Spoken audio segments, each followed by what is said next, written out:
बागलाण तालुक्यात काल जोरदार गारपीट झाली। अवकाळी पाऊस आणि गारपिटीमुळे शेकडो एकरवरील कांदा पीक जमीनदोस्त झालंय। गारपीट होऊन 14 तास उलटल्यानंतरही शेतात गारांचे ढीग जसेच्या तसे साचलेले आहेत। हातातोंडाशी आलेला घास हिरवला गेल्याने शेतकरी हवालदिल झालाय।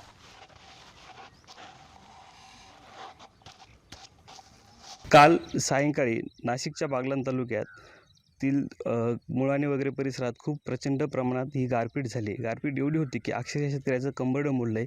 काल सायंकाळी 5-5:30 वाजेच्या सुमारास जी गारपीट झाली ते होऊन आता जवळपास सकाळी 9 वाजता आहे, तरी देखील आपण इथं बघू शकता की शेतामध्ये अक्षरशः गारांचा खच पडलेला आहे आणि कांदा जे पीक आहे ते पूर्णतः जमीनदोस्त झालेलं आहे। तर जे शेतकरी आहेत आपल्यासोबत, तर त्यांना विचारू आपण परिस्थिती काय होती।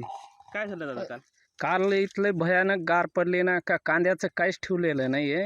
कांद्याचं डायरेक्ट म्हणजे काहीच राहिलेलं नाही। रात पाट एक करून मजुरी एवढी महाग आहे का मापच नाही आहे। एकरी 15,000 रुपये एकरी लागवड घेत आहे। बियाणे पाहिले ते 3,000 रुपये किलोने आहे। खाद्याची गोण बघितली तर ती 2-2.5 हजार रुपये। आता हे काढायची सुद्धा मजुरी निघणार नाही, काही वाचलंच नाही शेतकऱ्याचं की आता काय करायचं बरं। ही गार कालपासून आता 12 किती तास झाले तरी गार इरगळली नाही, तर शेतकऱ्याने काय करावं ही चिंता पडली आम्हाला।